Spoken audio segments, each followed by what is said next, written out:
Patuloy ang paglilingkod ng IEL team at Adventist Family Ministry sa Sariaya sa pamamagitan ng libreng health services, house worships at Bible studies para sa komunidad. Kasabay nito, matagumpay ring isinagawa ang Week of Prayer bilang paghahanda sa Global Youth Day. Si Jazil Alamag para sa Balitang May Pag-asa. Sa ikatlong pagkakataon, muling nagsagawa ng blood monitoring at blood sugar testing ang IEL team sa Barangay Duluhan, Manggalang, Sariaya. Pinangunahan ni na Brother Tony Obon at Sister Delia Montañez ang libreng pagsusuri na nakatulong sa humigit kumulang 20 individual.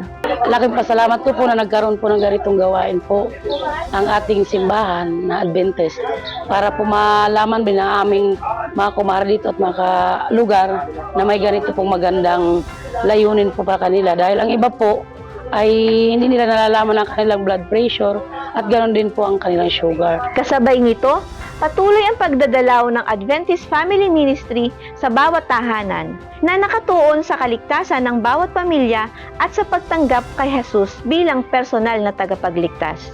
Sa pagtatapos, ipinanalangin ni Pastor Johnson Gomez ang pamilya upang patatagin ang kanilang pananampalataya at maging handa sa kahariang inihanda ng Diyos. Patuloy ding isinasagawa ang Bible study sa tahanan nina Sister Joey Sayat, Sister Maxima Lagabong at Menchi Flores.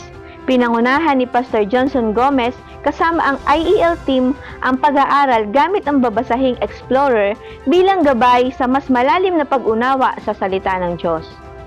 Ang mga gawaing ito ay patunay ng walang sawang paglilingkod ng IEL team at Adventist Family Ministry sa komunidad, hindi lamang sa aspeto ng kalusugan, kundi higit sa lahat sa pagpapalakas ng pananampalataya at paghahanda sa pagbabalik ng ating Panginoon. 7 araw na panalangin ang isinagawa upang hingin ang patnubay ng Panginoong Diyos para sa mga kabataan at buong distrito. Sa pangunguna ni Sister Aljan Alamag, youth leader, naging makabuluhan ang bawat gabi sa tulong ng mga tagapagsalita, tinalakay ang mga mahahalagang paksa, layunin ng mga ito na palakasin ang pananampalataya ng kabataan at ihanda sila sa mas aktibong paglilingkod sa Panginoon. Matapos ang bawat gabi ng pagtalakay, nagkaroon ng groupings upang mas mapalalim ang diskusyon sa mga nagpag-aralan.